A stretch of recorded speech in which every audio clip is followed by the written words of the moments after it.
hello. Hello, hello. It's just me. Just you, all right. How are you guys? Good. How are you doing? I'm well. Are you ready to do the work of 3 people at once? If you want Yes. to ask, if you have a question for me, you can ask it to me and I'll answer as me. You can channel. Yes. Okay. Having a baby was really fun. Really life-changing. Difficult thing to do. Difficult. Yeah. So you've mentioned before that Strange Brew is one of your favorite episodes to shoot. Can you tell us a little bit about why? Have you seen the next episode? Some of us have. I don't know if everybody Well, has. if you haven't, it's a weird episode. It's the most different from the structure of our show. It really diverges from our typical setup. So in that sense, anything that's different or really different is fun because you get used to the dirt under the nails and dirt in the hair and dirt on the face and dirt everywhere. So to kind of branch away from that is interesting. And we sort of, without spoiling too much, we all played somewhat different versions of our characters, which is also fun, mixing up. It felt like we were on a different show, which I think is why it was so fun, because I got to see everyone. Hey. Hi, how's it going? I was answering as you. Okay, do me. I can't do it. Okay, I'll do you. Sorry. I can't. I was talking about Strange Brew and why it's a fun episode to shoot. Okay. That's good. Go with that. Yeah. That's fix my hair. So it was just really different. It was also the last episode we shot in the season. Even though it's the 8th one of the run, it was the last one that we shot. So I think the last one always kind of has a special place. Yeah. It's also risky, though, right? To kind of break the format a little bit. Yeah. So going into it, obviously you're in capable hands, great writers, great team. It was the script, I think, was one of the best we've ever had. John Morris, who wrote 2 episodes this season. He wrote Badlands, which I think was 3. Yeah. And Strange Brew. And the script was just amazing. I had to shoot it before they had to shoot it because I had to go back home and have my baby. And are you talking about it yet? It doesn't what talking about Baby. You're amongst friends. Okay, well, it was for me, it was so great I went to ADR and I watched some of it, and I could just tell we all had so much fun in this episode, because we all got to kind of go outside of our fun. Well, it's a staple of like sci-fi shows, you know, the Star Trek episode where you go back in time and you dress up as gangsters and that kind of thing. That's always what's fun about Star Trek. So would you agree that this was sort of your first entry into that kind of... It's definitely the first time we've done something that's totally different in the show.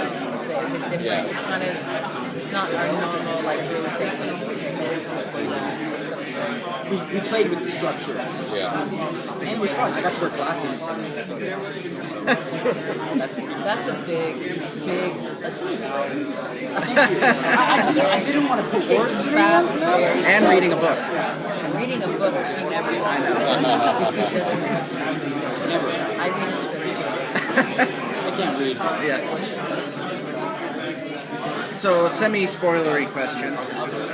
Beyond the picket line, how many more episodes will you show up in this season? What can I say? I'm full Let's of just say, I've been taken by the aliens because, it's really good in science fiction. Just go with it.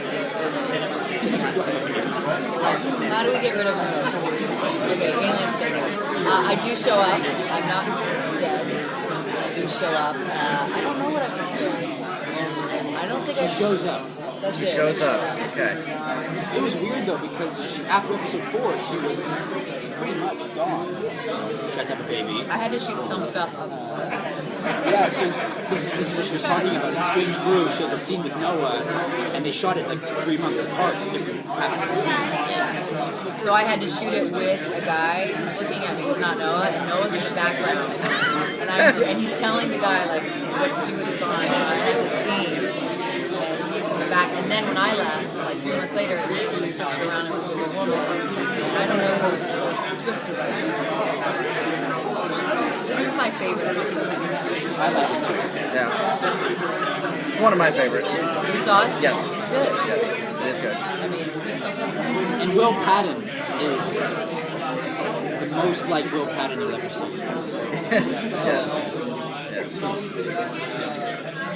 Was it difficult for on both your ends, like for you leaving? Was it difficult to kind of come back after a while? I mean, especially with a baby at home, going back to work. Is that a difficult process for you? And was it difficult on your end to kind of have her gone? We missed her. They're being nice. They did not. They were like, oh, we miss her. What are you guys doing for dinner? Do you guys remember Moon? What a great character. Yeah, she was great. I felt weird for me to leave. Okay, secretly I was like, haha, then I missed them, and I felt weird leaving because I've been a part of the show since the beginning. So I felt really strange leaving and really torn. And then now, watching it where I'm seeing them without me, it's very strange. I'm actually glad to be going back. Yeah. And I'm going to bring baby with me. We've been on the show for 4 or 5 years, so a lot of our lives have changed. 19. A quarter of my life.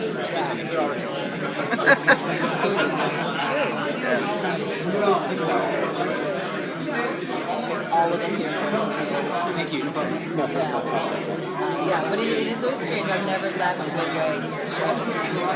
Did you find yourself like texting and be like, "Hey guys, what are you up to?" I didn't because I was so in baby mode. I mean, I was so close to popping. I was so thinking about the pregnancy. Yeah. They would all text me like if we had the baby. And I sent them all pictures you got the baby on my chest.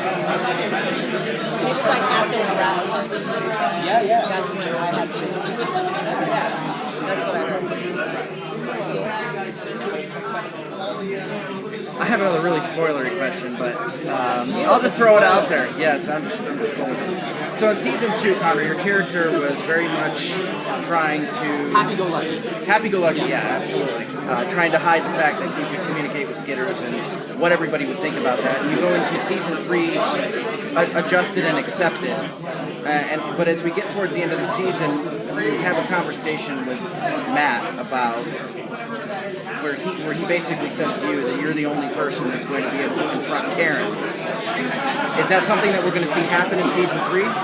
No. That's a simple question. Okay. No. That's an interesting element. The entire Matt storyline of how young is too young to get involved, which plays into the theme of the season, which is rebuilding. With Charleston, we try and recapture sort of almost a mirage or a picture of how life was before. And the question is, how long can it last? And how long can we maintain certain elements of it, like childhood? And Matt is a salient example of how maybe we can't save everything. And that sort of precognition is one example. I think this season you see Matt kind of not falling apart, but definitely see the wear and tear of this new world. Well, before you left, you had that. It was a big squad. Remember I had an episode where he and I get in a fight, and the director told me to yell at me, and I didn't know. And so at the I was there or something. he screams at me in the scene. He's not supposed to, but just to get a reaction. On her shot. He calls me a name that the director asked him to say, and he's smacks like the sweetest kid. It's just on what And perfect. And I stayed in it. I stayed in the scene. It was I think it was the take they used. Yeah, which was actually great. It worked for me. But he's had a lot of stuff this year where you see his vulnerability in a different way because he's sort of in that pre-adolescent. You see, the main question, you can tell from his hair, is will he join the Tears for Fears revival band? His hair, literally. I'm like, why is your hair so curly? You went from like wavy to like curls. That's what happened. I had a baby. It was like a little shop of horrors monster sitting on his head. It was It was amazing. like out of nowhere. Well, he's It awesome. was really fun. This has sort of been, not to draw comparisons, but I will. This has sort of been like his Carl from Walking Dead arc, and I mean, kind of using that as a segue. You're at Comic-Con. There's a couple other kind of post-apocalyptic shows out there. Do you have interactions with other casts from these other shows? And what are some of the conversations that might come up? We get excited when we see him. Yeah. Like I just saw Spider-Man. don't really talk. We don't really feel competitive. No, yeah. We get more geeked out. Yeah. But like, hey, how about those zombies? We got to deal with aliens. Take your pick. It's not like there's a post-apocalyptic party. But there will be next year. Big Yeah. party. Give me a big part. It's growing. The Walking Dead in us is sort of the. Walking Dead is sort of like rock and roll, and we're more like we're not as rock and roll. We're not as rock and roll. We're a little bit We're like more family we're friendly. like mid-tempo. We're like the Blues. Family. We're the blues. Whatever that is. Give me another one. We're not country. We need more country. Thanks, guys. We'll follow up on that question. Appreciate it. Yes, We gotta figure out what we At the are panel. Walking Dead.